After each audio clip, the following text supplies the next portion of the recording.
Nagsimula ng magtagisan ng galing ang iba't ibang pangkat ng koro dito sa ginanap na 2025 Palawan International Choral Festival dito sa Puerto Princesa City.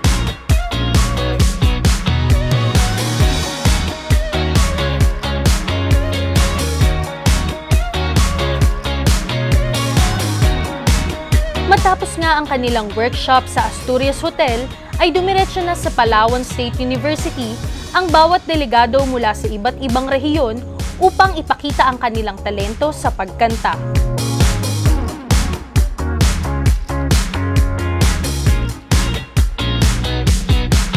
May 3 kategorya ang nabanggit na patimpalak kung saan 9 ang lumahok sa main event, 8 sa sagradong kategorya at 4 naman sa folklore.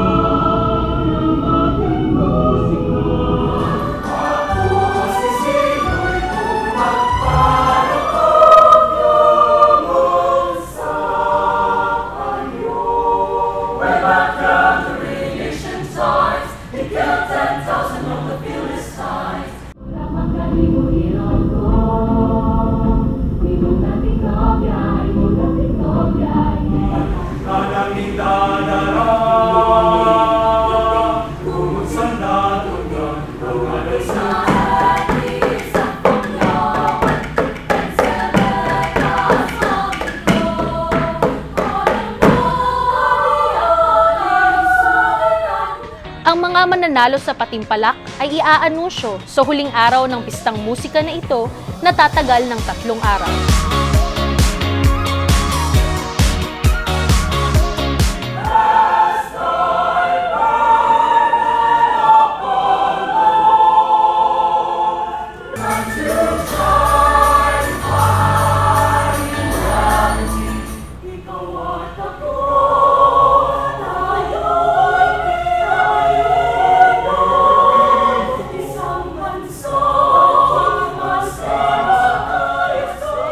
Ako po si Mikey Santos, dugong Maharlika, lahing Maginoo, para sa buong mundo.